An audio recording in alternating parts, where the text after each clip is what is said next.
Ya de nuevo, estamos aquí en el módulo 3 y ya vamos a tratar esta sección de encuentro cultural. Estamos en la página 8 y 9. ¿Okay? 8 y 9, sección encuentro cultural. Y el mundo hispano, ¿okay? La geografía, los mapas, las personas.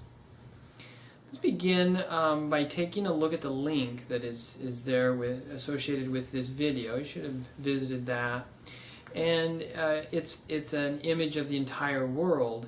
And I want you to look at that just to make sure that you know where everything is situated and also the relative size. Because we're going to look at the other maps in just a second, and sometimes we might not really know how big Mexico is or how big Spain is or where Spain is. Because, you know, in the maps that we'll look at, Spain is as big as the United States. So, anyway, now that you've taken a look at that map, let's go ahead and in the textbook, just turn to Roman numeral 15 through 18. And let's just take a quick look at some of those maps. You see on Roman numeral 15, it's a map of South America. And so look at some of those countries. There are 9 countries in South America that are Hispanic, and which is the one that isn't? Well, there's 4 of them actually, right? Brazil, and Guyana, Suriname, and Guayana Francesa. So those have other official languages other than Spanish. That's why they're not Hispanic. And so those colors on the maps help you to know. So, por ejemplo, Chile es un país hispano. ¿Y cuál es la capital de Chile? Muy bien, es Santiago. Perú es otro país. ¿Dónde está Perú? Okay. ¿Y la capital de Perú es? ¿Lima? Correcto. ¿Quién dijo Lima? Ay, muy buen estudiante ahí. Lima. Y también tenemos otro país, Venezuela. ¿Dónde está Venezuela? Ahí hacia el norte. ¿Y cuál es la capital? Sí, es Caracas. Ok. En la próxima tenemos México. México. We see a stress mark on that E. Now, do you remember? I think we've talked about this, maybe not. What does the stress mark mean on those words? Do you have an idea? I'll tell you. It means that the rules have been broken and that you need to stress that syllable of the word. Okay, with few exceptions, that is what the written stress mark means.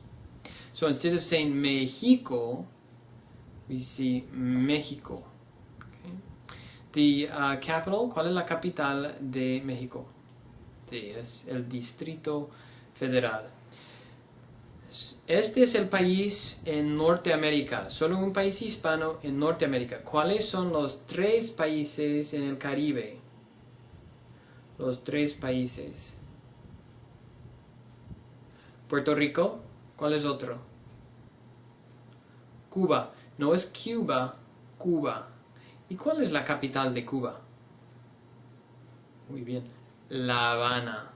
No es La Habana, La Habana. Muy bien. ¿Y el otro? ¿Cuál es el otro? A ver, estudiante. Muy bien, es la República Dominicana. República Dominicana. Otra vez el acento escrito. Tenemos un país africano. ¿Cuál es? Sí, está ahí en la página 18. Roman numeral 18, Guinea Equatorial. Guinea Equatorial. If you go back to that first map, you see it there on the equator line, right on Africa's continent. Y finalmente el país de Europa, Portugal, ¿no? No es Portugal, es España, es el otro país hispano. Ok, ahora regresamos a la página 8 y 9. You read some interesting things about Spain. Remember that as you look at that country, it was divided up, and as the Romans populated that country, they brought in Latin, And then each of those regions started to develop their own flavor of Latin. That's why you had those other... What are some of those languages that were mentioned?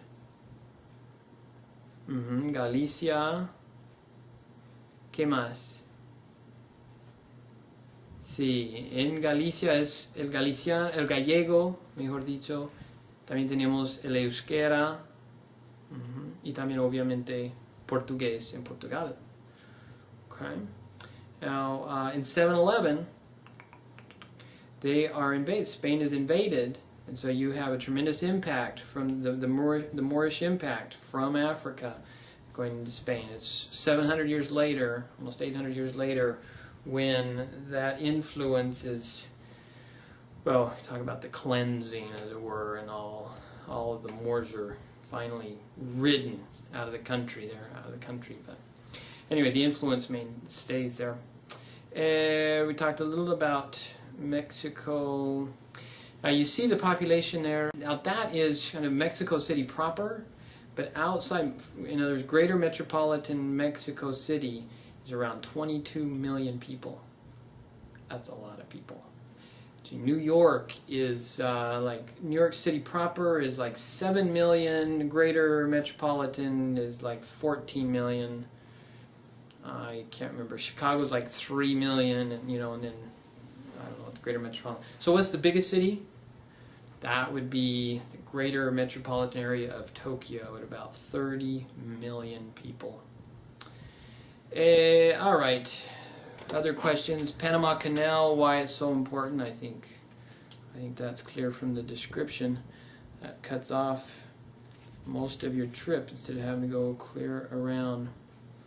Now, Puerto Rico, one thing you were supposed to consider is, what about English and Spanish, and should they have, should we have 2 official languages or not? And, well, I'm sure you have your opinion. And I'm sure it's a good one.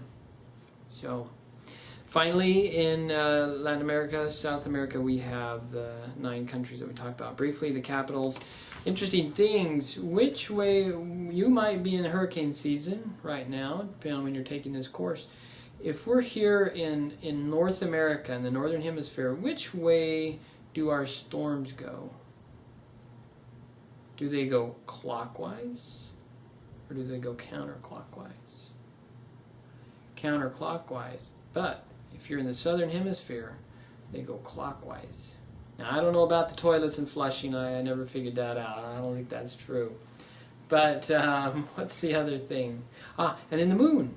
You look up at the moon and tilt to the side, and it looks like there's a person's face there. Well, it's the opposite when you're in the Southern Hemisphere. And then we talked, of course, about if I want to go skiing here in the Northern Hemisphere, which months am I going to go? November, December through March.